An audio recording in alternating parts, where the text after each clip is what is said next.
کہ رسول اللہ صلی اللہ علیہ وسلم کا تعلق کیا تھا خدیجہ رضی اللہ عنہ کے ساتھ کہ جب پہلا وحی کا واقعہ پیش آیا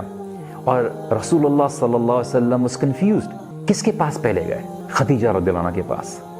کسی سردار کے پاس نہیں گئے، کسی ریلیٹو کے پاس نہیں گئے۔ کتنے لوگ ہیں جو سب سے پہلے اپنی پرابلم کے موقع پر اپنی وائف کے پاس جاتے ہیں، اپنے دل کی بات بتاتے ہیں؟ اور سب سے امپورٹنٹ بات، خدیجہ رضی اللہ عنہ کی وزڈم، ان کی میچورٹی ہمیں اس بات سے پتہ چلتی ہے کہ رسول اللہ صلی اللہ علیہ وسلم جب خدیجہ رضی اللہ عنہ کے پاس گئے تو انہوں نے یہ بات کا اظہار کیا اس انٹائر فرسٹ ریویلیشن کے ایکسپیرینس کے بعد کہ مجھے یہ ڈر لگتا ہے کہ شاید میں مر جاؤں گا،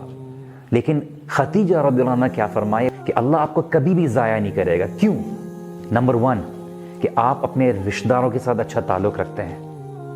آپ کمزور لوگوں کی مدد کرتے ہیں، آپ لوگوں کا بوجھ اٹھاتے ہیں،